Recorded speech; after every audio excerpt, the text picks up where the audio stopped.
Okay. Oh, 1 second. Hello, hello.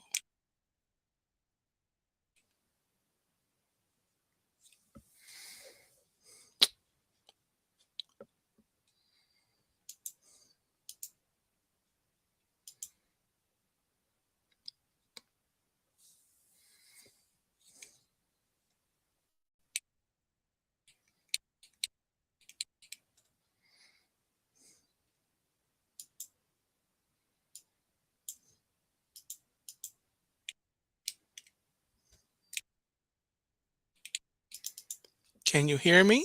Hello?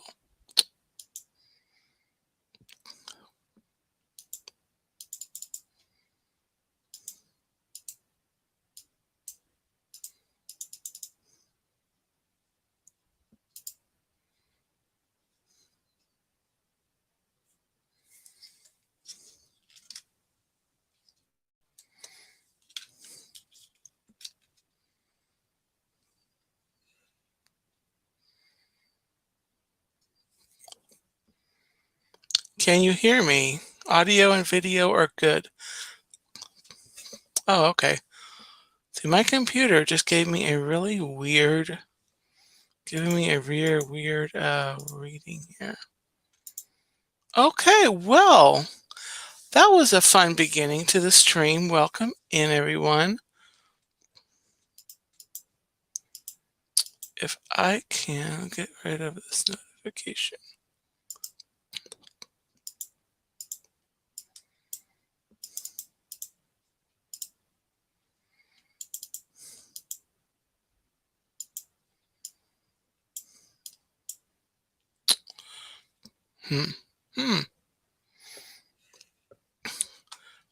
Trying to, okay, give me 1 second.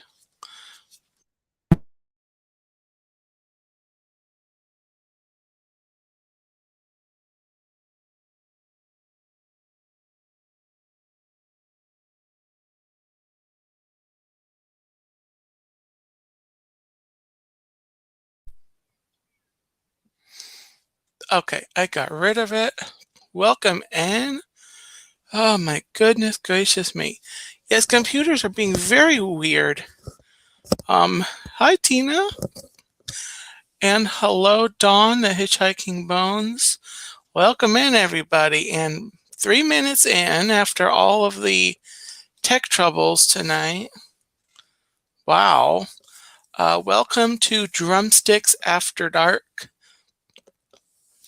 I am Dean the Turkey Legster. I hope you're having a gobble-tastic day. I got some things to talk about. First of all, let me highlight this comedy. Yes, thank you. 300 subscribers. I hit 300 subscribers a few days ago on Thursday. During or right after I was live for Once Upon a Turkey Leg, and so I was looking forward to reaching that milestone before we hit May. And so next Sunday is going to be the 30th of April, and I'm going to have a 300 subs and 2 years on YouTube celebration stream. So I hope you will join me for that. I had at one point decided to do some Disney trivia tonight, but there's a few Disney news items that I'm gonna do instead. And then if you notice the thumbnail, it is Disney's Animal Kingdom. They're the 50th beacons of light or beacons of magic graphic, which I thought was very appropriate for this stream and for celebrating Animal Kingdom's 25th anniversary, which it was officially yesterday. So Disney's Animal Kingdom is 25 years old. Animal Kingdom being probably my second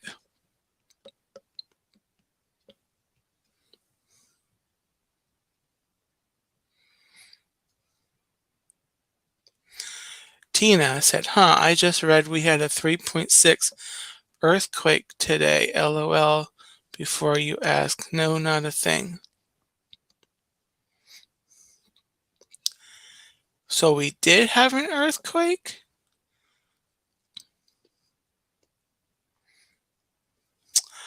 I didn't hear about that, but anyway, yeah, we'll talk a little bit more about Animal Kingdom, and I've got an article here titled 20 Amazing Facts About Disney's Animal Kingdom. But let me click on this other banner, because there were a few things of note already since Wednesday that I feel is appropriate to talk about. Very interesting things. First big headline besides Animal Kingdom's 25th anniversary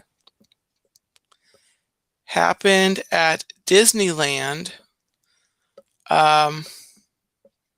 last night.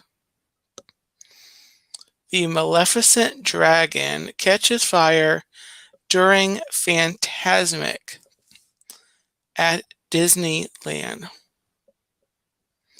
So let me see the article. So the dragon, Maleficent Dragon, caught fire during a performance of Fantasmic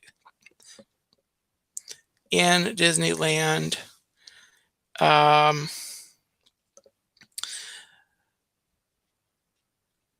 The show had to stop early. It came to a premature end just for safety. It started on the head of Maleficent, and then eventually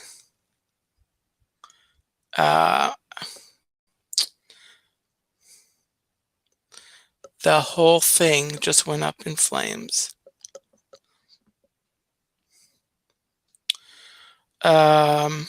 So guests were evacuated in the western end of the park.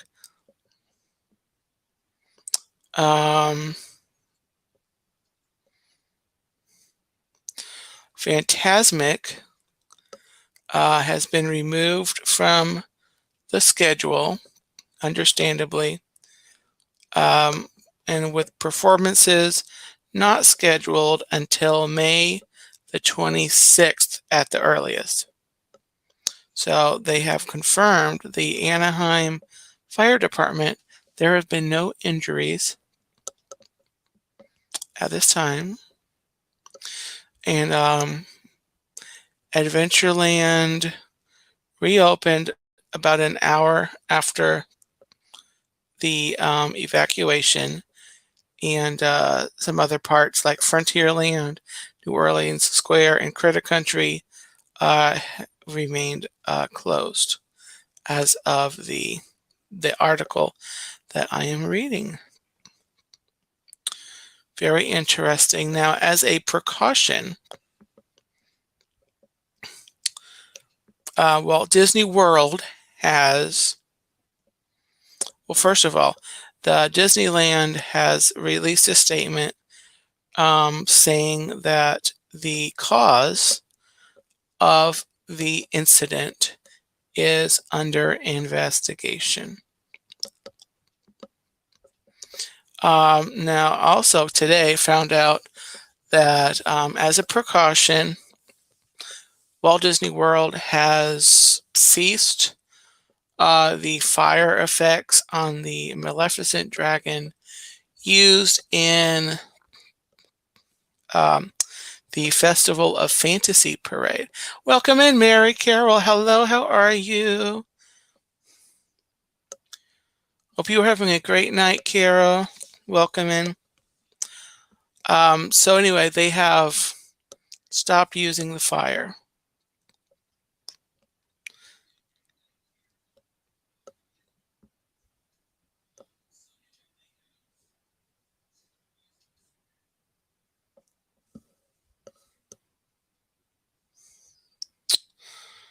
Let's see here. All right, where's the other article? So that's that. And hey, Richard, Bloom and Cheesa, welcome in. And Dave, welcome in. Coming back home to Florida. This was an interesting headline out of Disney. Under the category of stupid people at Disney, there was, so you know how it gets, we all know how it gets hot in the parks as you are enjoying the parks. So over the weekend, there was a group. Here we go.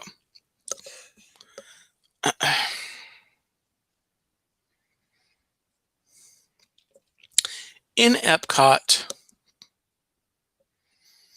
there were guests caught in the France Pavilion fountain at Epcot.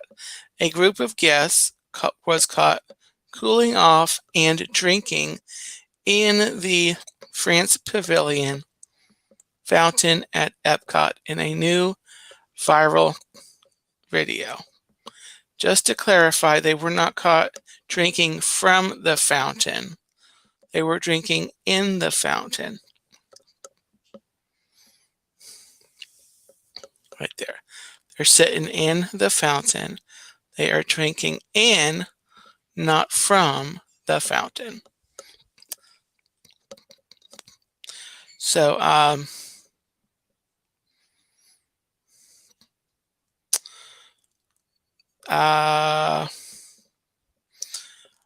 so this was reported by another Instagram or TikTok user.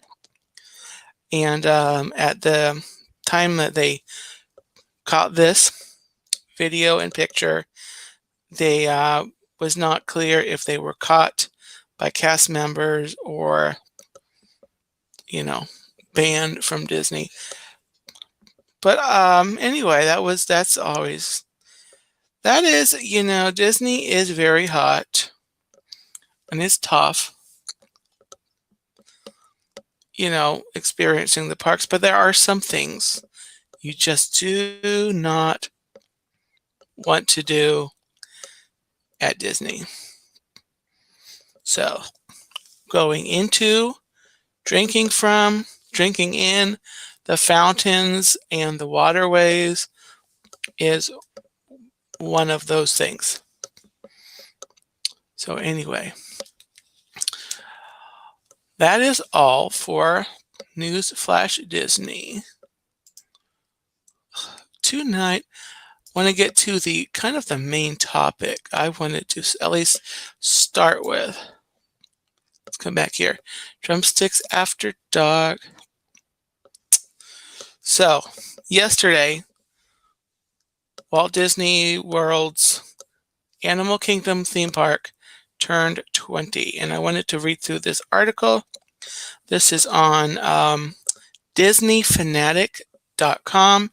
It is titled 20 Amazing Facts About Disney's Animal Kingdom.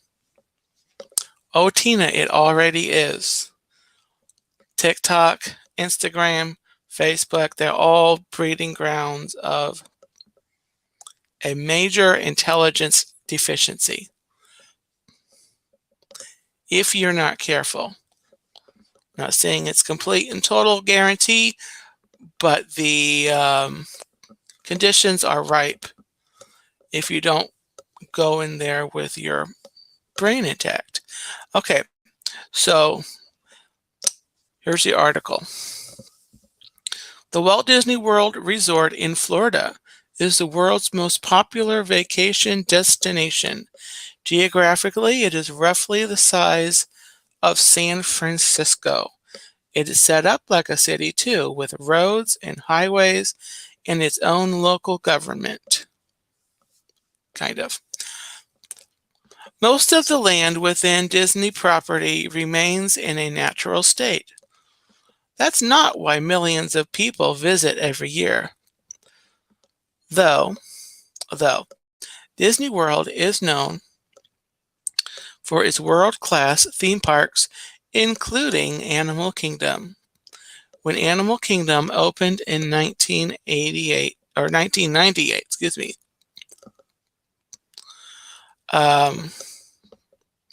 Disney made sure the public knew it wasn't a zoo, but a theme park based on live animals, something Walt Disney had envisioned decades earlier. Here are 20 amazing facts about Disney's Animal Kingdom. Number 1, the park icon. The icon of Disney's Animal Kingdom theme park, the Tree of Life, stands 14 stories high, features more than 300 animal carvings, and is 50 feet wide. As of 2016, you can watch the Tree of Life come to life after dark.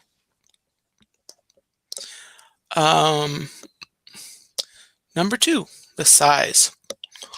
Animal Kingdom is by far Disney's largest theme park, covering more than 500 acres. Approximately 250 species are represented by over 1,000 animals. Number 3, the parking lot. The parking lot for Animal Kingdom is nearly 100 acres in size and can hold up to 4,500 vehicles on opening day. Or no, that was a period, sorry. On opening day, April 22nd, 1998, the parking lot was closed just 20 minutes after the park opened. I think they might have been full that day. All right. Number 4, big eaters. To keep 1,000 animals fed takes about 4 tons of food a day. That's a 4.5-year supply for the average person. More than 2,000 pounds of vegetation and browse is fed to the animals every day, and several varieties of worms are provided to the animals, including super mealworms, yellow mealworms, red wigglers, night crawlers, and waxworms. 40,000 in a week. Dietitians also order 80,000 crickets per month as part of the healthy diet for the animals. Woo!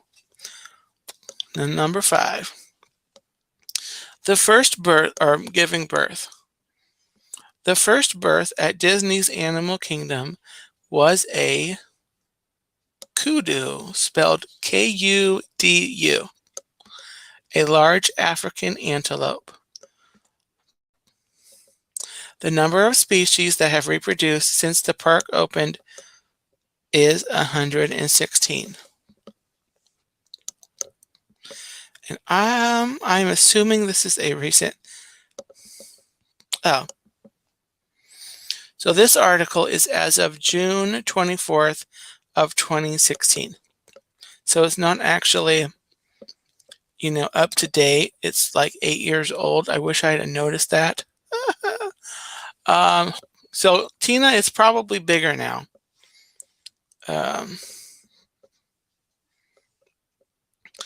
Number 6, surgeries. Animal Kingdom veterinarians have successfully performed surgery on a tarantula spider, placed an artificial eye in a fish, and removed a golf ball from a hungry snake rescued at a Disney golf course. Wow.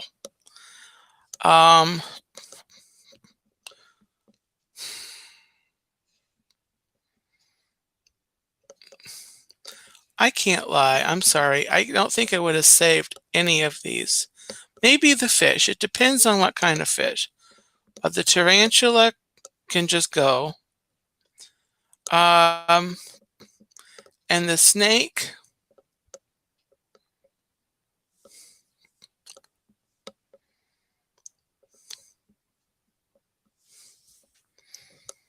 The snake. I guess if it was a non-venomous snake, I agree with the procedure. The article says golf ball, Tina. I don't know if this, is 100% correct. But maybe the snake thought it was an egg. I don't know.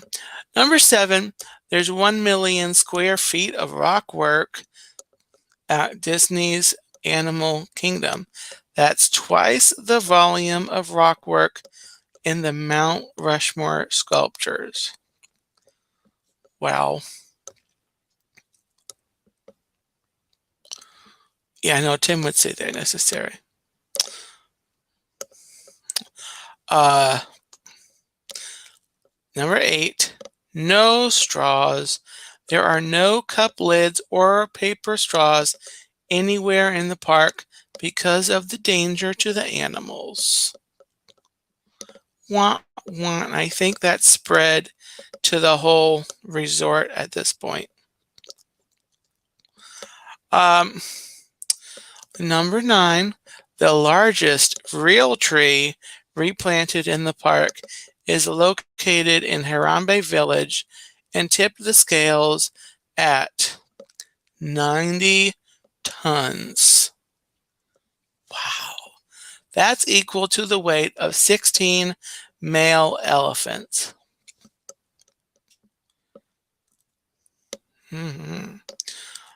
And number 10, the safari covers more than 110 acres. Unlike a real African safari, you are guaranteed to see animals roaming around. That is, if they're roaming around. I added that part myself. Point 11. There were more than 4,500 cast members on opening day. Wait, that's how many parking spots there were. So it was full of cast members, and they didn't have guests, I guess. That's weird. Okay. Point number 12. Spoiler alert. There are climate-controlled rocks on the safari to encourage the lions to sit in view of the safari vehicles. Huh. I want a climate-controlled rock. I would sit on a rock if it was climate-controlled. Just saying. Disney, call me up. Let's talk. Point 13. Looks like Africa. Towering acacia, spelled Acacia. Towering acacia. Trees and tall grasses paint a familiar picture of the African Serengeti, on a vast stretch of rolling landscapes. But this is Central Florida, not East Africa. And the Asaxias are really 30-foot tall southern live oaks with a close-cropped crew cut. Number 14, Harambe. The village of Harambe is based on the Kenyan town of Lamu. Point 15, rough roads. The rutted Safari Road is also part of the landscape design. Imagineering's design team matched concrete with the surrounding soil, then rolled tires through it, and tossed stones, dirt, and twigs into it to create an appropriately bumpy experience, duplicating a remote African road. Awesome. Point 16, crisscrossing the globe.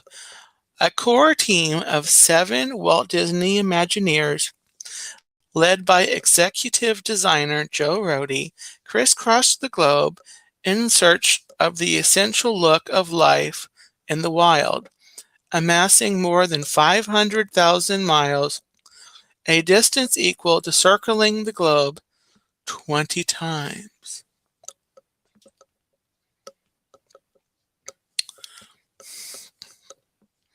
So actually, Dawn, I no longer have that particular number. If you all want to reach me, you can contact me at the on social media, on email, the turkeylegster@gmail.com. But I appreciate posting that. I actually let that number go because did I lose? Okay. So anyway, I don't have that number anymore because it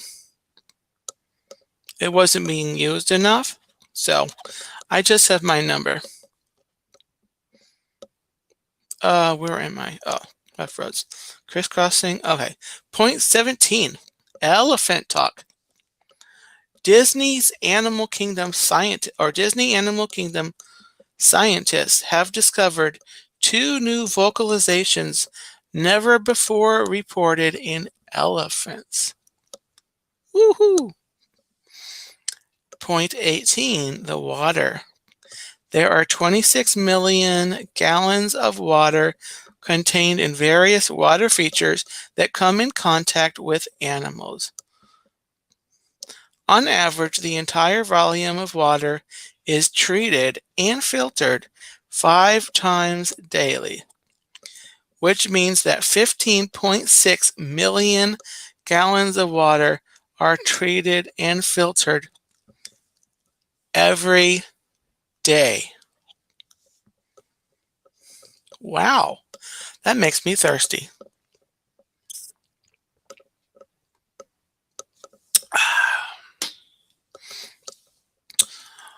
Point 19, Walt Disney.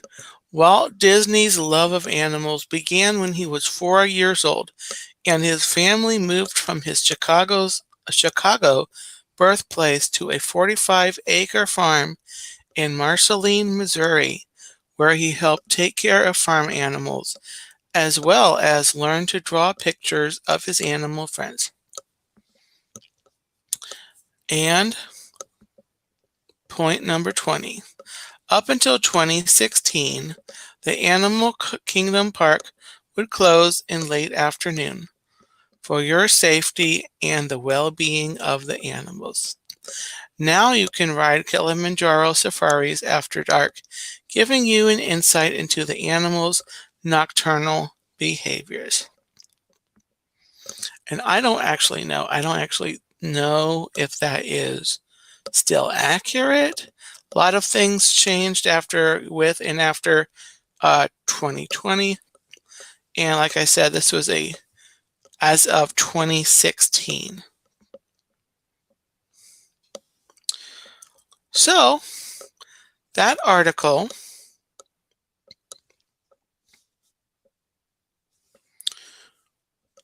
just a few facts, a few things to learn about Disney's Animal Kingdom. I've done a couple of live streams at Animal Kingdom. They are on the channel. I'm going to go check those out. Had a lot of fun. I've got some videos, some shorts from Animal Kingdom that are on the channel. I'm going to go through and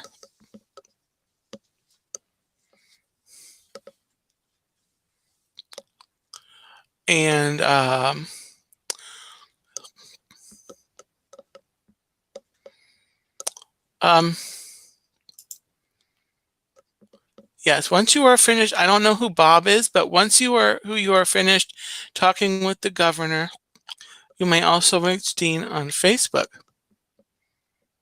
Who's Bob? I'm completely confused.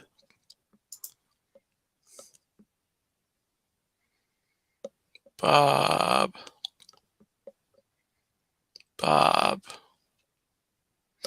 the tomato from VeggieTales?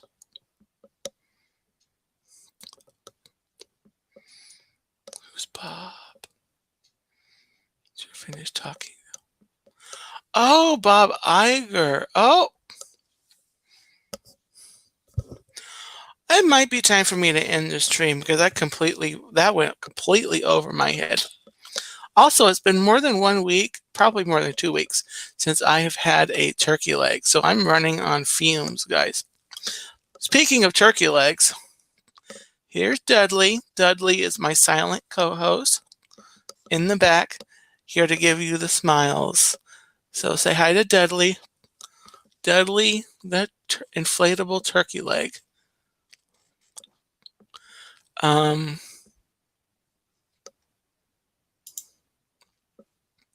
So, Bob, before you talk to the governor, why don't you reach out to me on Facebook groups, and I'll tell you some things that you really need to do with Walt Disney World. And anyway, speaking of Animal Kingdom,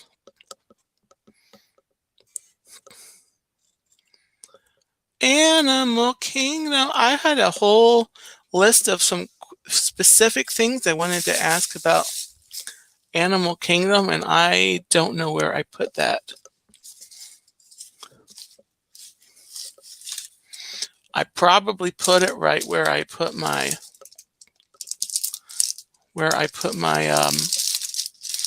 my shopping list every week in my head, which is a dangerous place to be, I gotta tell you, because you may not make it out. It's worse than Alice's Wonderland. There's all kinds of creatures in there, singing weird songs, all kinds of foods that make you big and make you small.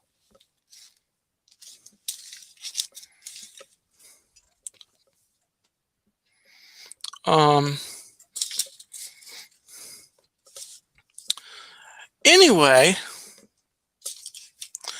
maybe I didn't even write down the list because I don't even write down my shopping lists. So, speaking of Animal Kingdom, what's your favorite thing about Animal Kingdom?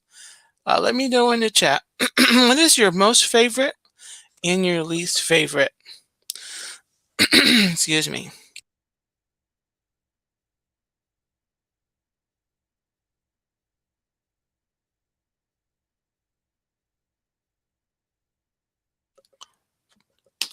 I'll start. My most favorite part of Animal Kingdom is just I'm going to say it's the vibe, the atmosphere, the ambiance. It's just got such a unique park, feel to the park. Like all the parks have a unique.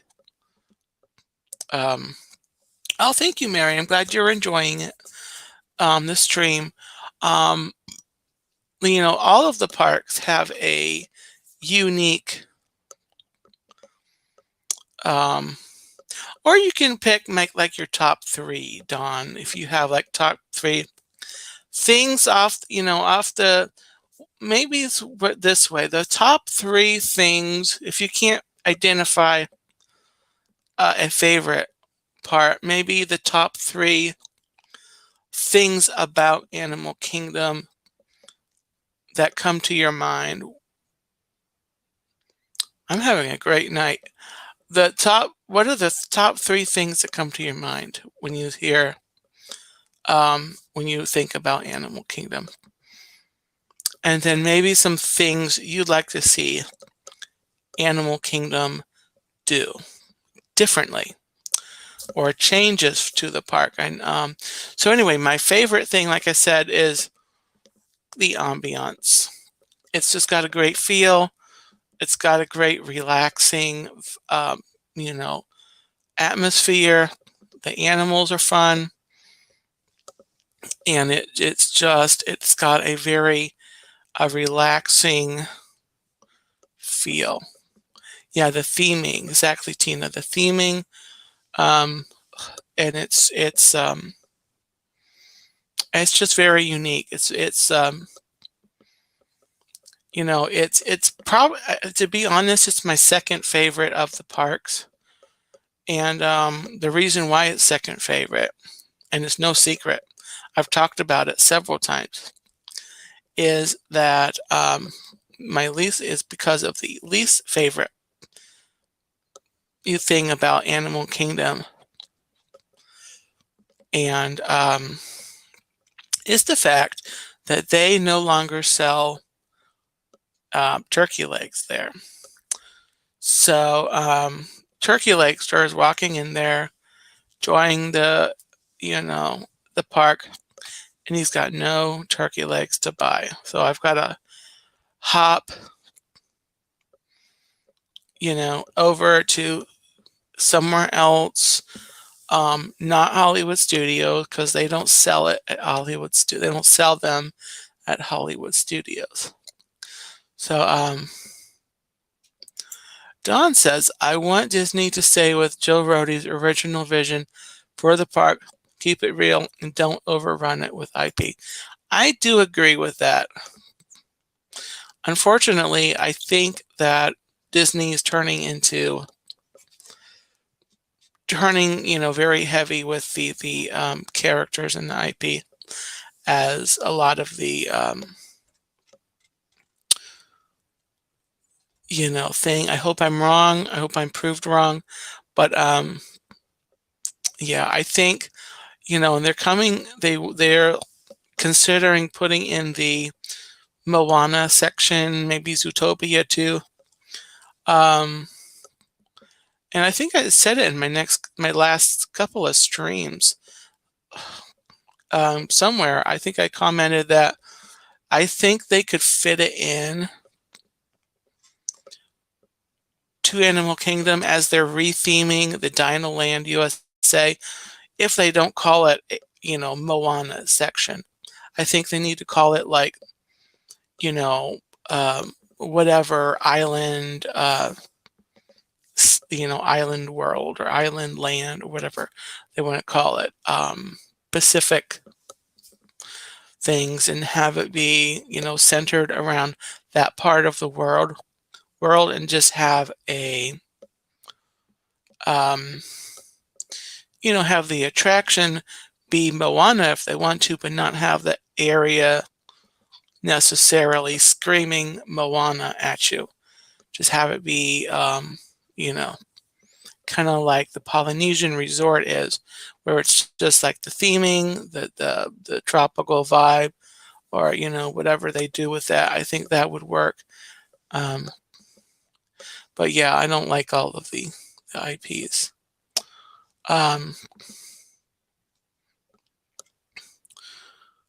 Oh yeah.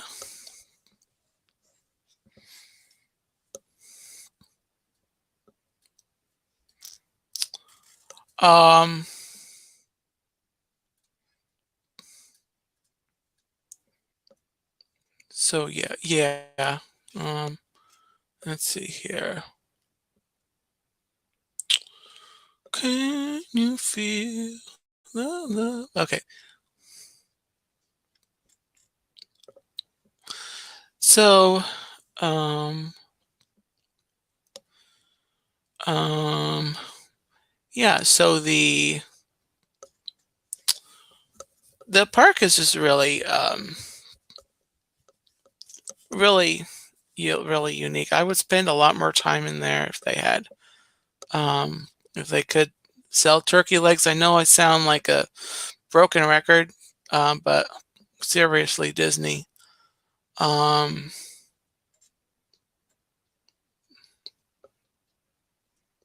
yeah, the theming is authentic.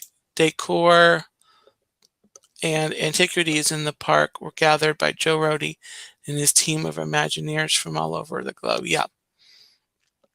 Yeah, I know that I haven't been in the queue um,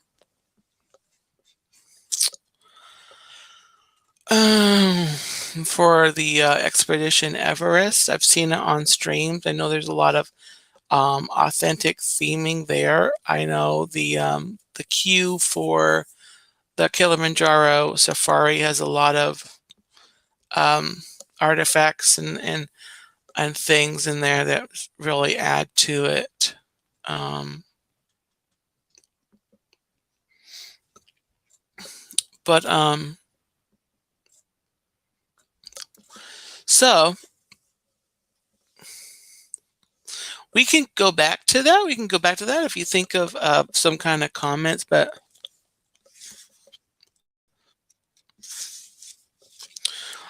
I have my trusty Disney Who's Who book, and I thought I would go through, even though we don't necessarily want the IP. There are several of the Disney classics that are featured that are kind of worked into the park that I'd like to go through and read. And as an example, The Lion King. I'll start with The Lion King. Of course, they have the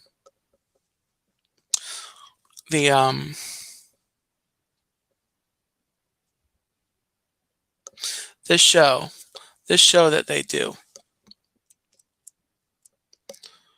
with the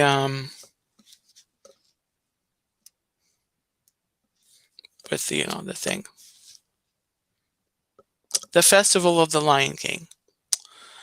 Oh, I need to start taking vitamins or something. Okay, so we'll read through. I'm going to read through all of the characters in The Lion King. First up is Simba. Simba, as heir to King Mufasa's throne, Simba has been taught to respect all creatures, great and small. They are all part of the circle of life. Simba is curious about the world around him and eager to explore. He is mischievous and generally acts fearless, unless placed in actual danger. He is also rather arrogant, thinking himself above Mufasa's majordomo, Zazu, since he will one day be the bird's king. When Simba's uncle Scar initiates a wildebeest stampede that kills Mufasa, he blames the cub for his father's death and convinces him to run away. Cast out into exile, Simba must fend for himself. With the help of Timon and Pumbaa, he chooses a lifestyle of Hakuna Matata. No responsibilities, no cares. Simba is desperate to forget his past, but when his old friend Nala appears, pleading with him to save the Pride lands from Scar, Simba springs into action to take his rightful place in the circle of life as the Lion King. And at the end of these little write-ups, they've got a couple, some of them have some did you know facts. So, did you know Simba means lion in Swahili? And did you also know early concept art of Simba shows him with blue eyes?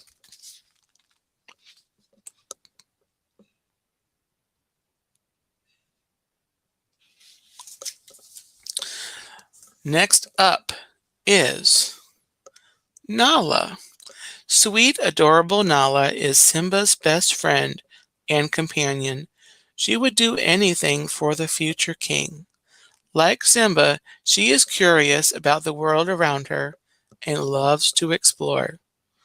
Nala pretends to be fearless and can always beat Simba in a fight.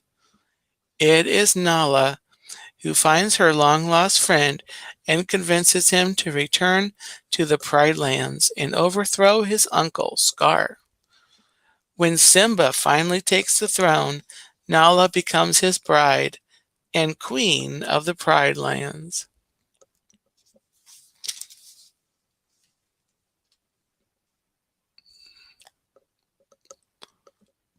There's Nala. Next up, we have Sarabi. Behind every strong lion king, there's a strong lioness. Queen Sarabi is a regal, caring mother and wife. Loyal and brave, she's not afraid to stand up to the evil Scar. She tries to convince the new king, who takes over the Pride Lands when Mufasa dies, that they all must leave Pride Rock because there is no food left. She cares enough about the welfare of the other animals in the kingdom to risk provoking the mean-spirited Scar. There's Sarabi. Yeah, a blue-eyed Simba.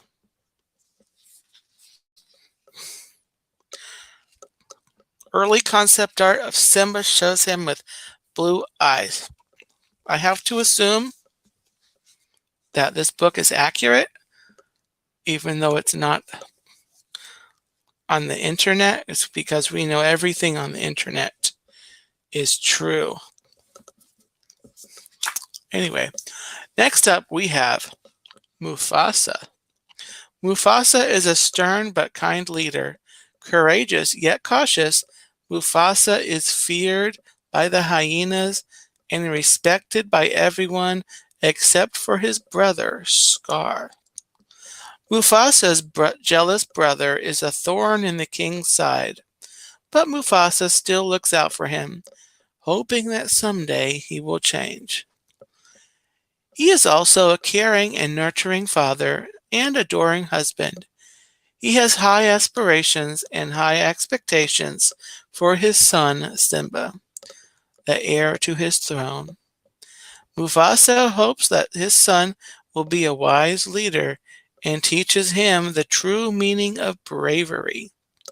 Mufasa would do anything for his son, and he does, ultimately losing his life in an attempt to rescue Simba.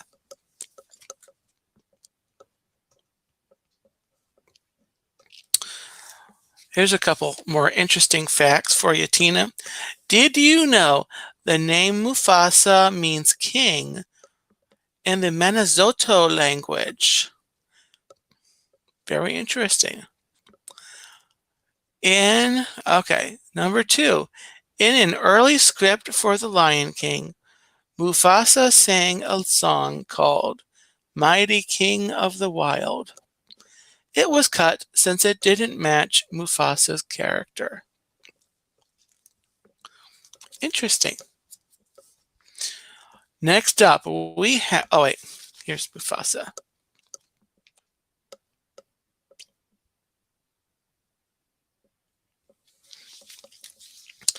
Next up, we have Rafiki. Rafiki is a wise baboon and a shaman. He is somewhat mysterious and a little crazy. It is Rafiki's job to present new lion cubs to the rest of the kingdom, and he never forgets a face. Rafiki helps Simba come to terms with who he is and embrace his place in the circle of life.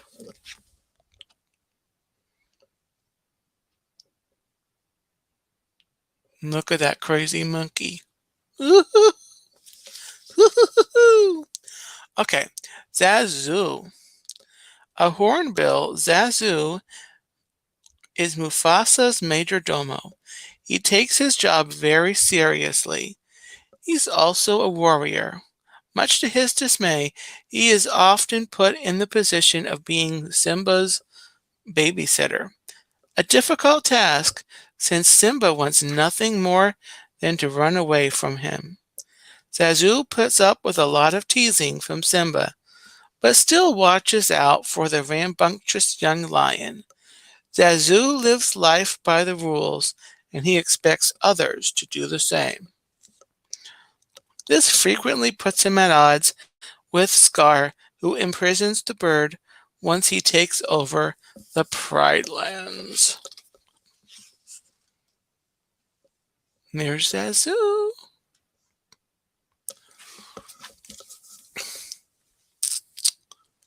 Oh, Mufasa. I seem to remember you saying that, Don, that Adam played Mufasa in his high school play. And then Robert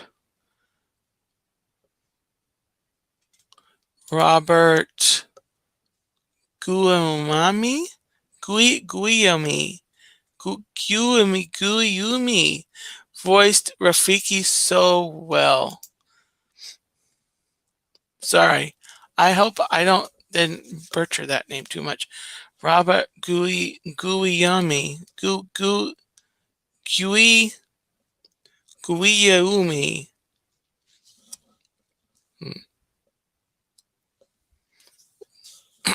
Anyway, next up we have Scar. Scar, the evil brother of King Mufasa and second in line to the throne, wants to be king. Scar is a close companion of the hyenas who live in the elephant graveyard. They take his orders, and in return, he makes sure they have plenty of food. He is an out-and-out villain, witty, slimy, seductive, and willing to do anything to gain power, even if it means killing his brother in a wildebeest stampede.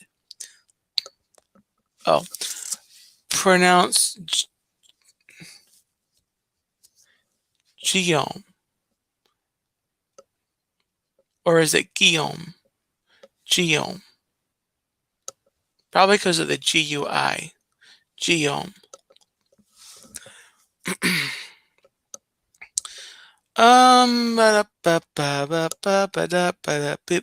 Scar convinces Simba that he was responsible for his father's death and then gleefully takes over the throne.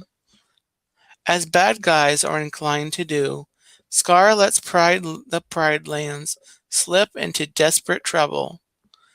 It is to a destroyed Pride Rock that Simba returns to do battle with his uncle. Although strong and conniving, Scar cannot overcome the sheer anger Simba feels at learning the truth about his father's death. The two battle and Scar loses, falling to his death. And Scar's got a did you know? Did you know Scar hates the song? It's a small world after all. It's a small world. No, the G is pronounced like in good. Okay. It's a small... Okay. Next up, we have Shinzi, Banzai, and Ed, the crazy hyenas. The hyenas are outcasts among the other animals and make their home in the elephant graveyard, a place outside the boundaries of the Pride Lands. Shenzi, Banzai, and Ed are Scar's henchmen. They do his bidding and help him rid the Pride Lands of Mufasa and Simba. In return, they are given full run of the Pride Lands. Shenzi is the leader of the hyenas and the only female in Scar's trio of minions. She is calm and collected, rarely losing her temper. The other hyenas listen to her without question. Shenzi is wise enough to put aside her dislike of Scar in favor of finding a better situation for herself and her friends. Banzai, on the other hand, is all aggression. He loves a good fight and thinks with his stomach rather than his head. Ed is the true comic relief of the group. His eyes seem unable to focus. His tongue rolls out of his mouth, and he laughs at everything, even things that aren't funny. I think Ed is one of my spirit animals. I can't lie. But anyway, here they are.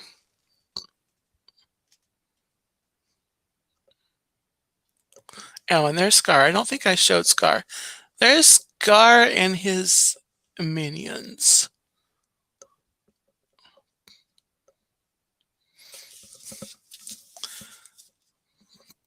Okay, who are we missing? Oh, Timon. Next, we have Timon. Timon is a wisecracking meerkat who leads the Hakuna Matata lifestyle of no worries, no responsibilities, and no cares. Timon realizes that having a lion on his side will keep him protected from other predators. So he and Pumbaa take Simba in and raise him. But of course, it's hard to have no worries.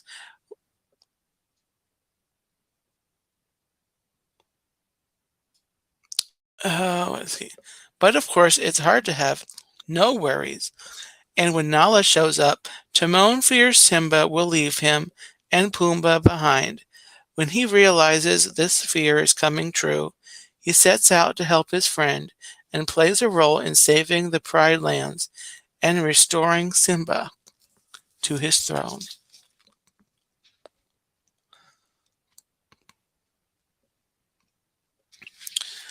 And then last but not least is Pumbaa.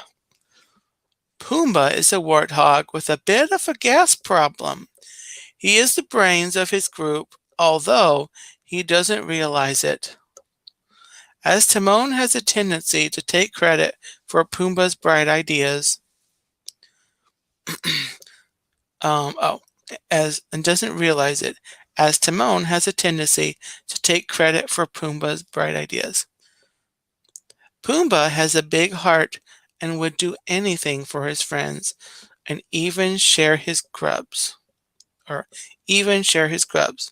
When Simba is called into action to save the Pride Lands, Pumbaa and Timon discover that they are warriors at heart, even if they are the silly ones.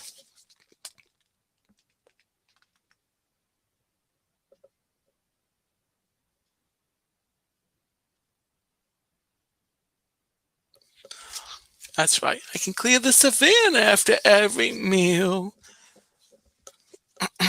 I'm a sensitive soul. My stink extends. And it hurt. My friends never stood downwind. Very nice. Thanks. Okay. Where am I on time? It's 11:30. I think I could read through the cast of another movie that is represented in Animal Kingdom.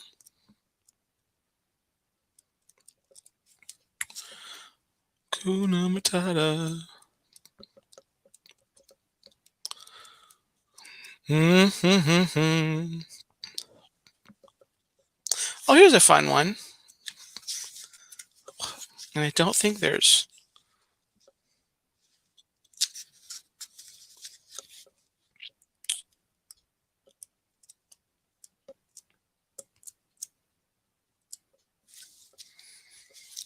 Um... Mm-hmm. Do do do do do do. So problem-free philosophy.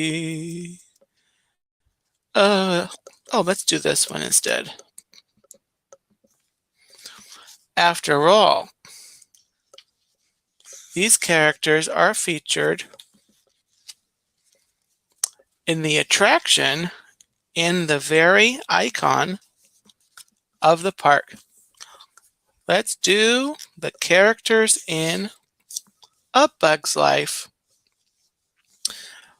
First up, we've got Dot. Princess Dot is the younger daughter of the Queen of Ant Island. Although her position as princess affords her some respect within the community, she has no actual authority. Dot is much younger than her sister Ada, and as such, her wings are not fully developed. Her inability to fly is a constant source of frustration for her. But Dot is persistent. No matter how many times she falls down, she continues to get up. She won't let her failure stop her from trying again to make her wings work. Dot idolizes the local inventor, Flick, and believes in his inventions even when no one else does. And Dot has some did you knows, two did you knows. Did you know one of the creators of A Bug's Life said he wanted a little girl in the film because he had just had a daughter? Aw. And did you know an image of Dot can be seen in Al's abstract painting in Toy Story 2? I know what I'm watching tomorrow. Ada. Next up is Ada. Ada is the elder daughter of the queen and heir to the throne of Ant Island. She takes this role seriously and worries endlessly about doing a good job. Ada is obsessed with perfection. She thinks the only way to make her subjects like her is never to make a mistake. She is particularly concerned about the food offering to the grasshoppers and quickly grows frustrated with Flick's accidental interference. But no one can be stressed all the time, and even the nervous Ada eventually learns to unwind thanks to some advice from her mother and a blooming relationship with Flick. And I think I forgot to show Dot. There's Dot. There's Ada.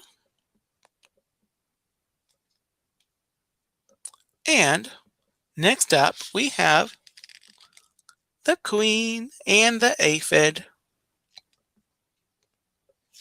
What a cool aphid. The Queen. The Queen is a kind, caring ruler with a good sense of humor.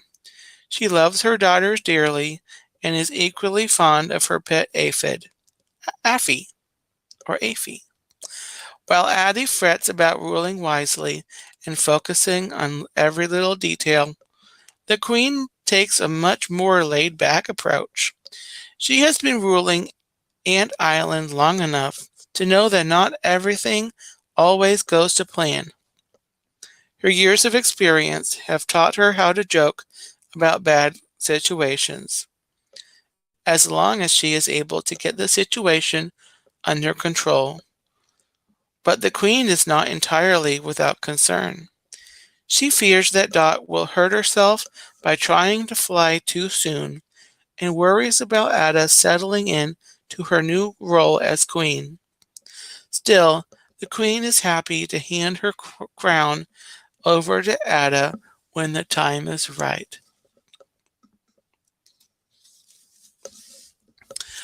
Next we have Flick. More than anything, Flick just wants to make a difference in the ant colony's way of life, to make life easier. A nerdy, inventive guy with a can-do attitude, Flick focuses his energies on a whole host of inventions meant to help the colony.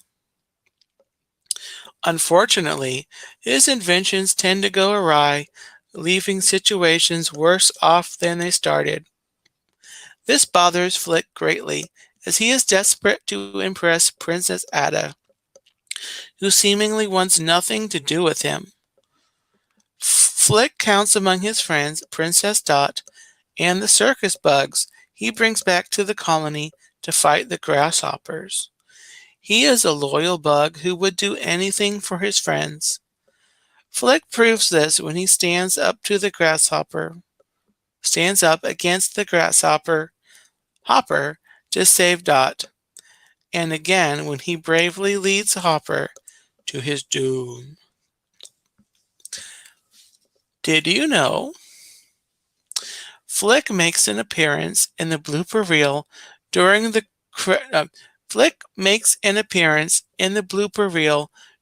credits of Toy Story 2.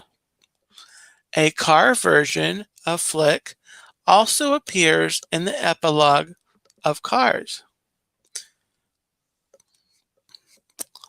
And did you know? In the first draft of A Bug's Life, Flick was a red ant named Red, who was part of the circus troupe. I did not know that. Oh, did I show Flick? Here's Flick. Flick!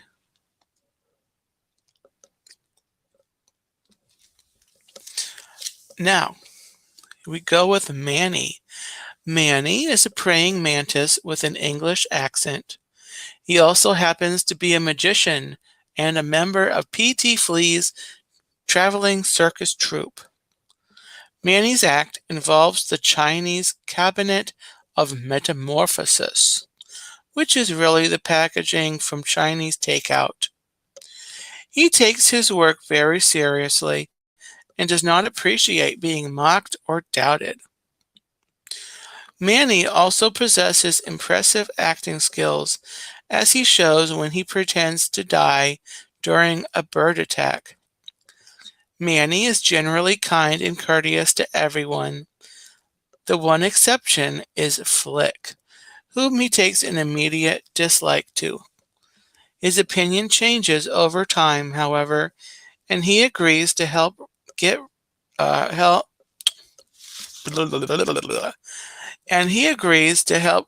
the ant colony of the grasshoppers once and for all. And there's Manny.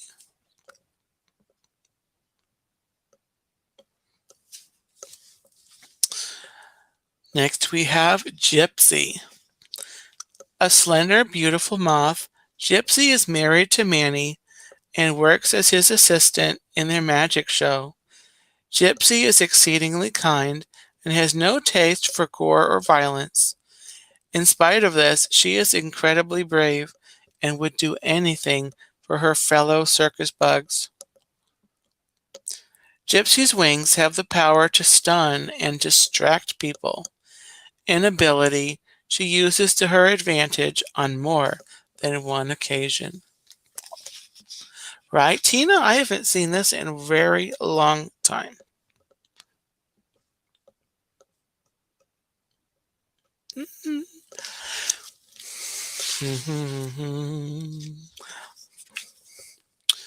Next up, we have Dim.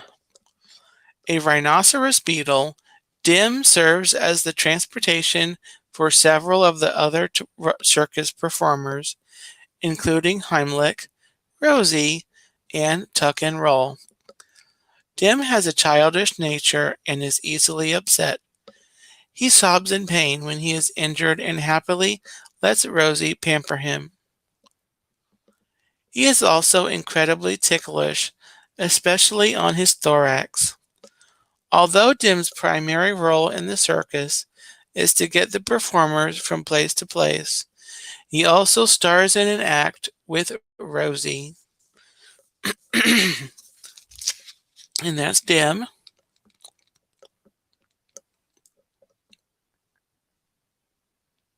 And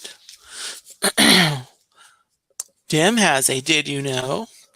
Did you know Dim's horn structure wasn't meant to be reflective of a specific kind of horned beetle? However, in 2006, entomologist Brett C. Radcliffe discovered a species of rhinoceros beetle, Megaceros bryansaltini. Megaceros bryansaltini that closely resembles Dim. Radcliffe called this instance of nature imitating art the Dim effect. A toy of Dim, or did you know, a toy of Dim can be seen in the toy store in Toy Story 2. Jonathan Harris voiced Manny. He has such a distinctive voice. Yeah. I can also pronounce his name without trouble. Next up, we have P.T. Flea. P.T. Flea is the ringmaster of the circus. Although just a little flea, he considers himself far more important than any of the other performers. Mr. Flea loves money and has a hard time parting with it. As a result, he has a long-standing policy. He won't give refunds if a show lasts more than 2 minutes. Mr. Flea's grand finale is an act called Flaming Death.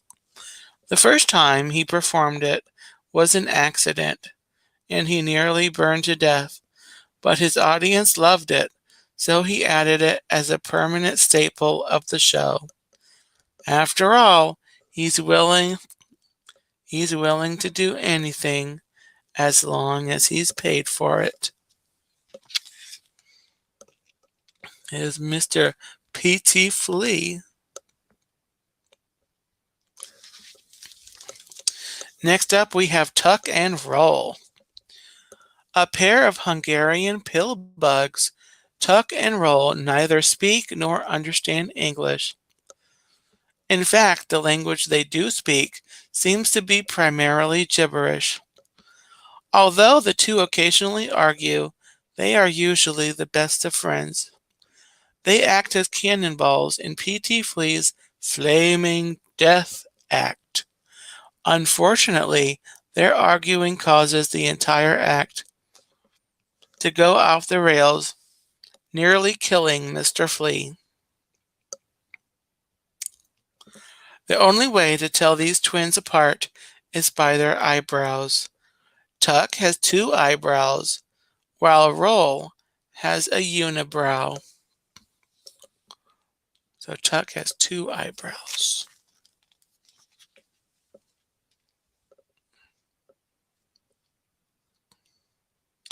So Tuck is on your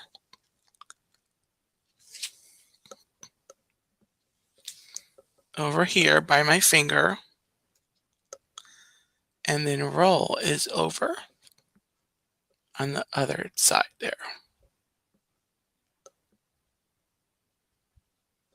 All right. Enough of the bugs. Next up, we have Rosie. Rosie is a black widow spider. Her primary role in the circus is as part of an act in which she performs as a rhinoceros trainer. Her partner in this act is Dim. Outside of performing, Rosie tends to be the mother figure of the group. She happily comforts Dim when he is upset and does the same for several of the younger ants in the colony. Rosie dislikes conflict and finds herself particularly annoyed with Tuck and Roll's arguments. She has been married 12 times. Each of her husbands has died, making her, as she says, a black widow.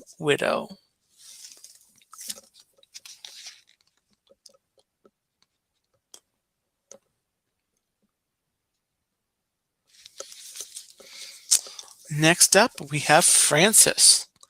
Francis performs as a clown in the circus. This ladybug has a short temper. His biggest pet peeve is the fact that bugs are always mistaking him for a girl, and he has even been known to pick fights with audience members over their confusion. But Francis has a softer side. He saves Dot from a bird and is later elected honorary den mother for the blueberries, a role he grudgingly accepts and even comes to enjoy. Francis is close friends with Slim and Heimlich, both of whom help him keep his anger in check. He carries Slim when the circus troupe flies.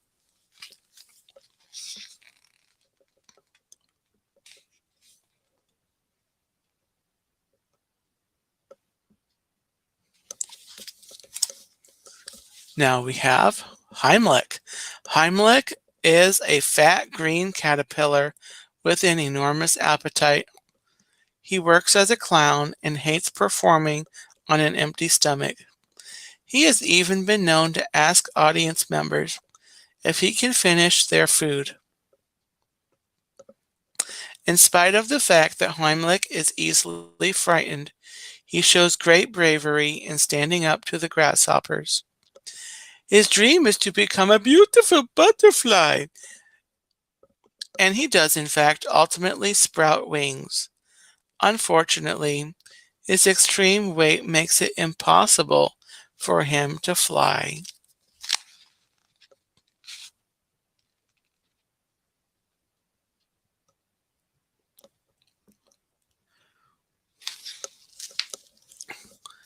And did you know Heimlich makes an appearance in Toy Story 2? He can be seen crawling along a branch just before Buzz Lightyear chops it down. Now, that I did know, I have noticed.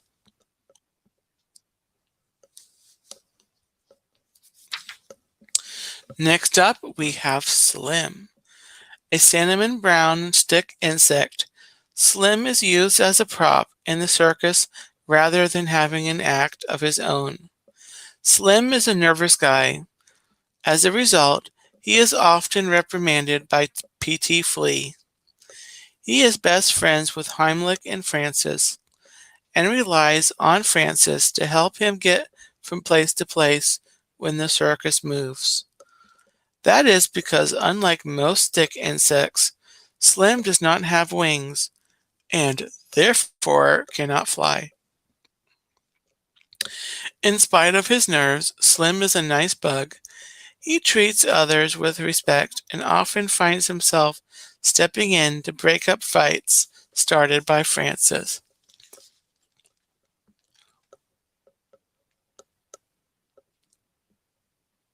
I know, right, Tina? I'm going to have to watch A Bug's Life and a Toy Story 2. Next up, we have Molt. Molt is Hopper's younger brother. He got his name due to the fact that his chitlin exoskeleton molts off in flakes. According to Molt, he is the vice president of the Grasshopper Gang. Unfortunately, he is the only one who seems to believe that. Molt tries hard to be scary, but no one takes him seriously. In fact, he is actually quite good-hearted. His kind nature regularly infuriates Hopper. His kind nature regularly infuriates Hopper, who reminds him that the only reason he is still alive is um, because Hopper promised their mother on her deathbed that he wouldn't kill Molt. This loudmouth, gullible grasshopper ultimately sees the light and finds the place he truly belongs. The circus.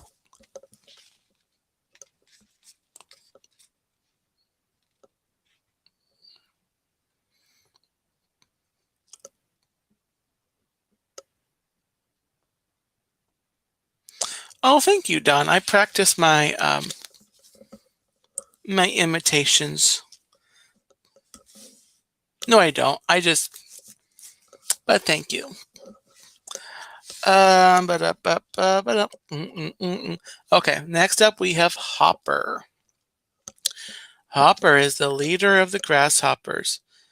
Hopper is ruthless and violent. He thinks nothing of killing ants, whom he considers to be beneath him and good only for gathering food. Hopper dislikes being thought of as weak in any way and is not above hurting his own men to make himself look stronger. But Hopper is not just brawn. He's got brains, too. Hopper works hard to keep the ants fearing him because he knows that, in reality, they outnumber his grasshoppers. If they ever decided to turn on him, Hopper knows he wouldn't stand a chance. Hopper's got a couple did you knows. Did you know Hopper's right eye was damaged in an incident where he was nearly eaten by a bird? Did you know Hopper is among Pixar's most ruthless villains? He was also the first Pixar character to die. Very interesting facts. I'm glad you're here too, Mary. Glad you're enjoying the stream. I actually haven't seen It's Tough to Be a Bug in a while. I'm going to need to do that show next time I go there.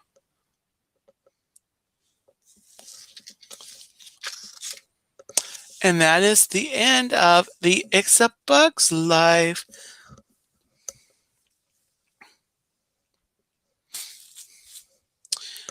And that, my friends, I think is going to do it for the stream tonight. It is nearing midnight here on the Eastern time zone place. So thank you all for coming in tonight. Drumsticks After Dark is going to be it's going to be bumping a little bit earlier. Starting next week, I will be going live at 10 o'clock Eastern Standard Time instead of 10:30. But other than that, it's still going to be the same fun that you have come to know and love, if you have come to know and love it. If not, and you're watching this on the replay, join me on Sunday, next Sunday, 10 o'clock Eastern Standard Time. Join me also for Once Upon a Turkey Leg, Thursday at 9 p.m. Eastern Time. And I have a stream I'm in the process of making kind of permanent. I'm looking at it's starting May the 2nd, if my work schedule allows, if I'm not working on Tuesday. Tuesday at noon Eastern Time, Newsflash Disney I will be live covering the top Disney news. This week I'm actually working on Tuesday, so Well, likely it will be on Wednesday. So anyway, if you have not already, please bop the like button. And if you're watching the replay, let me know in the comments that you were watching. Also, let me know what you like about Disney's Animal Kingdom, what you don't like.